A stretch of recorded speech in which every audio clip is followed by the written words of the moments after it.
We live in a generation of gamers. I mean, gamers, people make money now by recording themselves playing video games. And that's just incredible to think about, that that's an actual way to make a living, is that I can sit down in my own room, and if I'm good enough and I'm got the personality down and everything, that people would want to watch me play a game. And so, video games, whether people like it or not, are a part of our society. Right. They're a part of this world. Now, there is a lot of debate about video games in general. Do video games rot your brain? Do video games, all of these different questions are asked about video games from just a regular standpoint. We're not even talking about a spiritual standpoint. I'm just talking about parents who would sit there and say, you're playing too many games, go outside. And you hear people a lot of times today, well, when I was growing up, we went outside to play. And so you've got kind of two ends of the spectrum. No, they're not wrong. Yes, they're wrong. But then spiritually speaking, here lately, there have been a lot more questions asked about whether video games are spiritually appropriate or not. And so what would you do if someone asked you if video games were sinful? I would, there's two answers, no and yes. Right. But let's talk about the no. In general, no. Right. Maybe some specific ones, probably yes. And what I mean by that is maybe because of their language, maybe because of their probably porn-like or nearly porn-like content, which is becoming more real and realistic every day. Right. Every new game that comes out, it's more real than the previous, right. And or maybe even the previous version of that game. But so in a general way, recreation is recreation, and so in whether it's virtual reality, whether it's playing a game on a TV with a TV screen, using a console, right. Or whether I'm outdoors playing a game, there again, it's a yes and no type of scenario. What are you playing? What is the content of it? Those kind of things I think are where we get our question, where we find our answer. When I think about some of the games that are out there, yes, certainly some of them would be sinful. And some might say, okay, well, I did buy the game and it had some foul language in it, but I turn it down. I don't even listen to that, or I turn the background music or noise or content off, and I'm able to still play the game. Right. And I say, okay, well, that's fine. If it's a type of game where, again, because they some of them look so real, and that's the whole point of them. They're trying to make them look like reality. Right. Then they're making characters that are barely dressed. Right. And so I think that becomes problematic and could be very sinful. Right. In their very nature. Parents don't need to be naive. Exactly. There is out there, as a part of pornography, cartoon pornography. Yeah, that's true. And video games are cartoonish at times in their nature, and they're CGI. And like you said, they're getting to be so realistic. I saw a commercial a couple of months ago now where Keanu Reeves is going to be in a video game, and it looks exactly like Keanu Reeves, the actor. Yeah. And I was just kind of looking at it going, man, that is just uncanny. That looks so incredibly realistic. But like you said, yes and no. And I would ask it this way. If someone asked me, are video games sinful? I would say, are movies sinful? Are books sinful? Sure. Are concerts sinful? Is going to a comedian that's doing a comedy act sinful? Yes and no. Yeah. Because I can watch a movie that's not sinful. Yeah. I can read a book that's not sinful. I can go to a concert that's not sinful, and I can watch a comedian that's not sinful. Right. But I can also do it the other way too. Yeah. And so the quality of what we're doing, and what is being put before our children especially, is important. But I wouldn't sit there and suggest that I can watch the NFL, but I can't play Madden, which is the video game version of the NFL. Yeah, that's a good point. It doesn't make much sense, because all I'm doing is the same thing in video game format that they do on Sundays when I watch them. And, it's a nice stress reliever, but you do have to pay attention to the ratings, because the ratings are not made up. I, in the movie realm at least, it was hilarious on Facebook back in 2016, Deadpool came out. And there were some Christian mothers who had commented on some post that I took my child to see this movie and I had to take him out. My 8-year-old, I just couldn't believe what was in this movie. And someone underneath that said, yeah, if only there was a way for you to know that movie wasn't appropriate for you to take him to. I wish there was a way. And there's a rating Right. that the MPAA gives for a reason, and it's rated R, meaning you don't want to take a children to see this. Yeah. And really, of course, Christians, you can make the argument too. Maybe even a Christian, should also say, I don't care if I'm of age, I shouldn't see certain things anyway. Yeah. But the question with video games is, if it's rated E for everyone, right, and it's a sporting game, what argument are you going to make that it's sinful? How would that work? Because I can watch soccer just as much as I can play it on a console. Sometimes they're a little violent. Right. There's and body that's checks and trips. Well, and just over the last week in the NFL, there was a fight that broke out, and a player took another player's helmet and hit him over the head with it.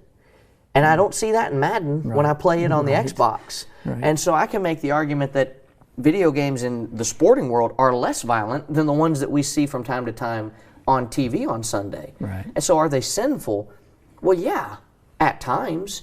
There are definitely games that don't need to be purchased. There are definitely games that are wrong. And in fact, there's things now that are really no different than video games. We call it virtual reality. Mm-hmm. And that's essentially a game. Right. And the pornographic industry has capitalized on virtual reality, and they now advertise VR porn. Mm. And it's this idea that you can wear the goggles and you can be as if you're in the room. And that would be just as sinful. Right. But if I'm going to put on the goggles and I'm going to be in a Star Wars setting and I'm fighting as a Jedi, then what's really wrong with that? Yeah. If I'm doing something that's wholesome. And I'm told in Ecclesiastes 3 there's a time and place for everything. And that would include doing something that's fun and recreational, and not doing something that's fun and recreational. And I guess the biggest reason people say that video games are sinful is the second question I've got. Are they too violent? Because some of the games now, you're playing a game, and if it's a shooter game, you can shoot somebody and see some of the most graphic images that come out, and it's like, man, I didn't think they would put that in a video game. And so a lot of parents and a lot of people are now saying that video games cause school shootings, they cause a lot of these types of acts of violence that we see, and it's, well, if he didn't play video games, that wouldn't have happened. Well, what would you do if someone says, are video games too violent? Well, in my estimation, when you talk about the violence in video games, yes, there are some that are. And again, the next version that comes out, the way that they draw people in is how real it looks. And real violence is graphic. Mm-hmm. And so the more real it gets, the more violent it is, and the more real it looks to us. And it can certainly have a psychological effect. When somebody sees a traumatic event, obviously we're dealing with that even in wartime scenario. With our veterans who see some of these things, and they come back and they have to work through what they've seen, and you can't really unsee it. No, you have to learn to cope with what you did see, and so that's the thing. And so yes, there's a psychological effect when it comes to that. And are video games too violent? Certainly, many of them are. Here's something to think about too when it comes to this. There are some games that are out there that the very clear purpose, what they're made to do, is I get in a car and I drive over grandma and I got a certain number of points. I drive over a person over here and I got, I drive by this individual and I hold a MAC-10 out the window and I shoot at this, group over here, and take down, somebody else over here, and I get points for it, and there's a point rating system, and so it belittles life. Yeah. Is what it does. And so yes, certainly in that scenario, you mentioned first person shooter type games, and the majority of those, not all of them, a good many of them, probably the majority, are usually war scenarios. They depict war. There's World War I, World War II, maybe more Vietnam era type, more well, even modern warfare. Modern warfare, where you got a more, apocalyptic background. This city went down, and it's more of a war type scenario that you're now in and working through, and that kind of thing. Where the jungle, city, whatever it is. where it's about survival and where it's about a battle now, and you're in that first-person scenario of that particular game and that scenario that you're in. But that's different. That's a different intent and purpose in mind than it is to just continue to be out there taking innocent life. Right. Now, I'm sure somebody might disagree with that, and that's okay. You know, when it comes to these type of things, you know, we're just trying to give some general parameters here, some things to think about, right. you know, and here's there again, here's where this comes down. It's the case that individually for some, these games are way too much. Right. And again, the rating system helps parents determine much of that. But yes, some individuals, whether it be a movie, whether it be a book, or a movie, or a video game, it may be too much for that child. Right. Because they may have a hard time grasping the reality and being able to decipher reality from the game or the scenario in the book, right. or a movie. And I think about, you know, when the Harry Potter movies came out, you know, there was this big debate, you know, over because they're using magic, you know, well, should I let my kids watch it? You know, these are little kids in the movie and they love this, you know. Well, there again, I simply told parents, I said, you have to make that decision for your child. You understand better about your child and whether or not they can grasp and know the difference. Mm-hmm. But it's about teaching them, it's about training them, it's about educating them on the differences between this is a movie or this is a game and this is reality. Yeah. And so, and especially games where it has to do with guns and shooting and things like that, I think it's having a background of that where parents help their children also to understand and have the conversations about what they are seeing in some of these videos or video games, then I think that's important. That's a parent's responsibility. You can't just throw it out there in front of your kids and expect the best result. You know, you have to train, you have to educate, you have to teach, and be with those kids in that way. I think also part of this conversation, again, stems from because you know your child is, you know, very susceptible to images, and they can't shake it. They can't shake it from their mind, and maybe it causes them to have, you know, they can't go to sleep at night because they're only thinking about those things. Then you know then that you're going to have to protect your child a little bit more so from those images versus another one who they can understand the reality that's different. And every child is different. You know, I raised two boys, and both of them were different. You know, but at the same time, you know, they understood the difference. But this was because we educated, we talked about those things, and so when they did play a video game, whether it was Super Mario, Mario Kart, something like that, you know, then they knew, you know, bouncing on this or jumping this ramp and landing on this other car, you know, that wasn't reality. That's not how you get on the road and drive. Right. You know, there's a difference, you know, between the reality here, you know, and so that's the conversation that parents have to have with their children. Right. Well, that's the thing. The question, I guess, becomes this. Josiah was 8 years old when he became king. Kings go to war. Yeah.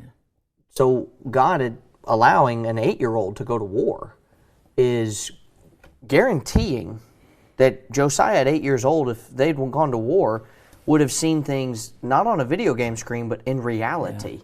Yeah. And the fact of the matter is, Josiah is not the only king that reigned at a young age. Right. And so if seeing violence is a guarantee to become a violent person and being a horrible, outrageous person, God missed that memo. Because at young ages, God allowed people to rule.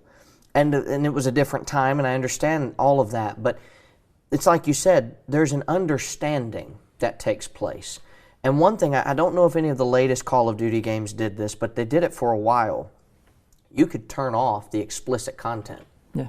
It was an actual setting where if a child wanted to play the game, but a parent says, look, I don't want all the blood and I don't want the language, you can click that, and then when you shot that person, they just fell to the floor, and it was as if you hit them with a tranquilizer. Yeah. I mean, there was no blood, there was no, you know, they were dead, but there wasn't any, you know, oh wow, I just saw something graphic.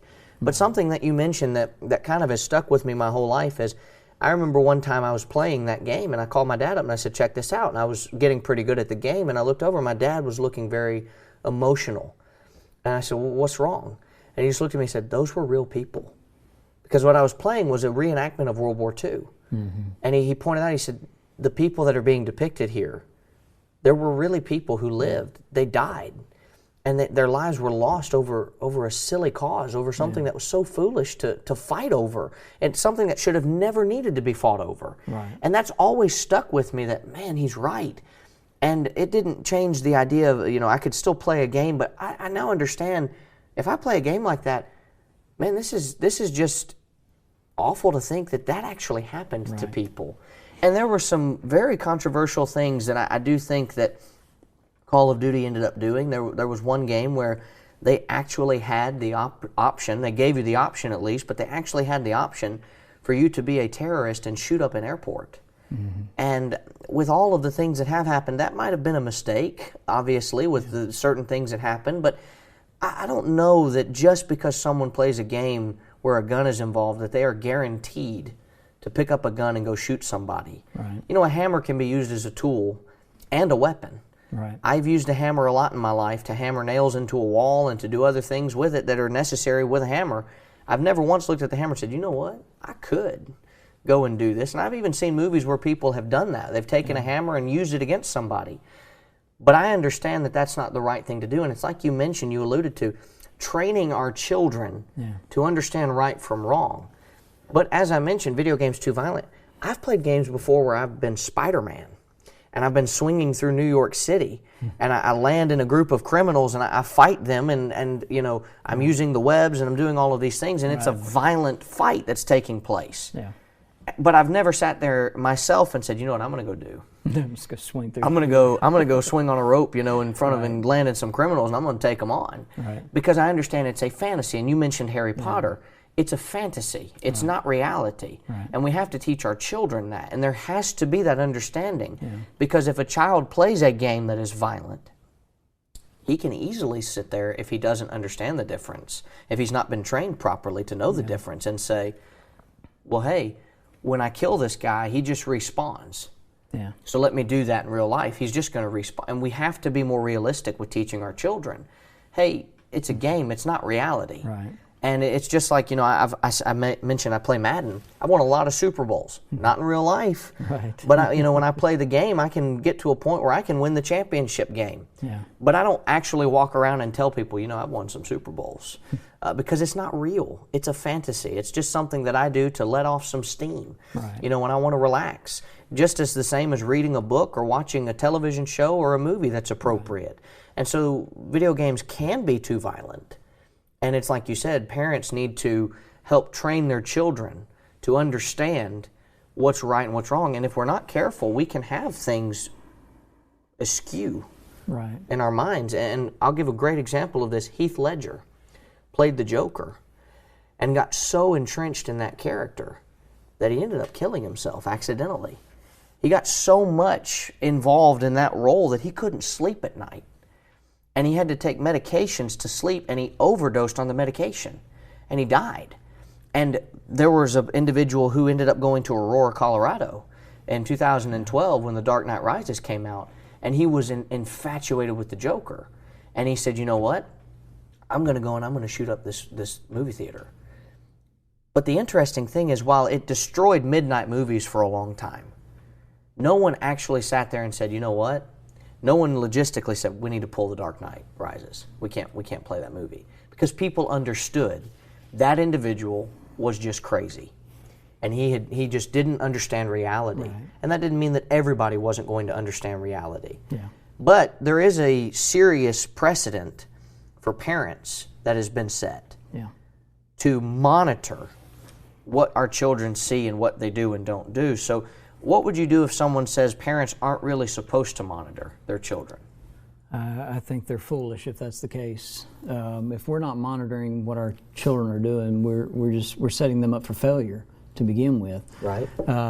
Which could encroach upon their purity in numerous ways. Right. But certainly, I think this is what I believe to be the key to it all is parents' involvement in their children's lives. Right. And parents need to know their children. They need to know what their children can handle. And most of the time, most parents do. Sometimes what we do is we put on a movie, or we put on, or we let them play, whatever game they want to play, because that becomes a babysitter, and that's right. unfortunate. I think that it's, there again, it's supposed to be recreation. Well, you can't do recreation all the time. Right. That's not reality either. And so, you set boundaries as parents, know, and I think that's important. It is interesting to me that, and you mentioned this when we started talking, we live in a time when people can get paid to play games. And people will pay to watch someone else play a game. Right. Not that I'm playing the game now. I'm just sitting back and I'm watching so-and-so play the game, and I'm paying them money. Right. What a wonderful time we live in, right? Right. It's kind of wild because I remember early on, and this will date me a little bit, but I remember when the first Atari came out. Right. I remember sitting for hours playing Missile Command. And that was my game. That was my jam. I loved playing that game, and it was amazing. And I just got so enthralled in it, and kept going up a level, and just sitting there for hours and hours. When I got that video game for Christmas and everything, I just remember doing that on and on and on. So much so that my parents, finally, all right, and now we've opened presents, early that morning. Now it's lunchtime, and you're still playing. This is, you're going to need to cut it off, And this was too much, And I'm glad my parents realized that and caught that. And while so many things, whether it be a game on our phone or our tablet, I see little kids, very young kids, with a tablet in their hand, playing games. And there again, while I'm not opposed to playing games, we do need to set boundaries as parents. Right. We do need to be in our children's lives, and we need to understand whether it is too much for them, and if it is, take it from them. They don't need to play it, and you can monitor that. You have the right to do so as a parent. Be the parent, and I think that's the key. Well, and that's just it. It's not about whether or not the parents just monitor what's appropriate and inappropriate. Yeah. They monitor how much is appropriate and how much is inappropriate. Yeah. Because we've got an almost 2-year-old in our house, and he loves to play games. He loves to watch, Disney shows that are out there, Marvel cartoons and all these kinds of things. And he'll come up to Megan and say, "Phone, Mama, phone." And sometimes I'll say, okay, and a lot of the games he plays is with shapes, and it's to teach him and things of that nature. But there comes a point where I look at him and go, "Give Mama her phone back." And he kind of looks at me upset, and I say, "Give her the phone back, and you go play. You go play over there with your toys. You go do something different. You can still go play, but phone time, we're done with phone time for now." Right. And you're going to be able to do this. And when we take long road trips, okay, sure, he'll watch movies because that's to keep us all sane too. Sure. But when he goes home, we understand, listen, you're not going to do this all the time. And, you can have too much of a good thing at times. You really can. Yeah. And I used to, for hours on end, play video games. And now every now and then I'll go on what some people call a bender, and I'll play for like 6 or 7 hours, but that's very rare now. It's like once every several months that I spend that much time playing, and it's usually when Megan and Adam are off on a trip somewhere and it's just me at the house, and it's, okay, normally I wouldn't be doing this, but no one's home, I'm going to play for a while. Right. But that's just it, is as a father now, I have to look at my son and say, okay, enough, no more.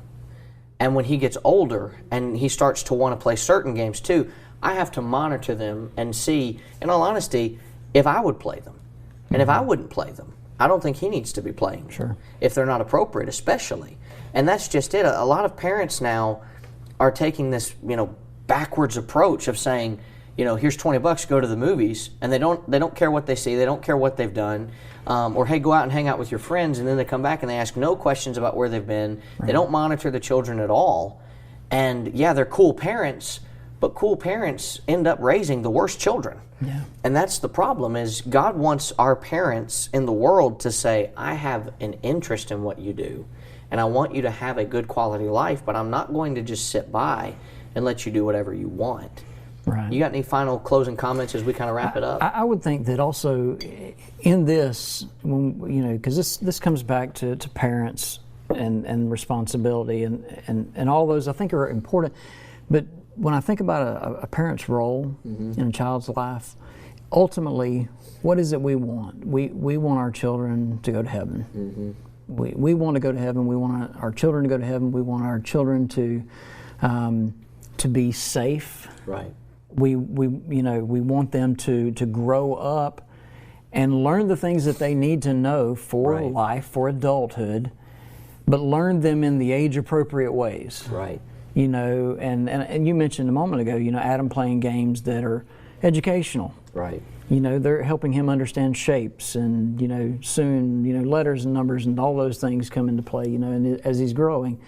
And, but there again, there comes a point in time where adult things would be too much for a child, and there has to be a cutoff point. Right. There has to be a time when the parent is a parent and says, "All right, this is completely enough." And whether it be a time issue, you've played all day, now it's time to go do some other things. You mentioned a moment ago, thinking about recreation and playing. I remember growing up in a time where if once you got home from school, you were outside until it was dark, and then you came in the house, and then it was time for supper, and then it was time for, you might watch a show, you might not, you might go get a bath, and it might be time for bed. Right. Now, kids are, they stay up much later, and they're playing games late, and, and that, some of that, and what's odd to me too is that they're going from, as adults, we want bigger TV screens. Right. Our kids are okay with this phone, that's this size, and it has everything, all the capabilities, if not more so than my TV does. Right. And so they have access to anything and everything. And a parent that's not in a child's life, again, I'll say this again, will be setting them up for failure. That's right.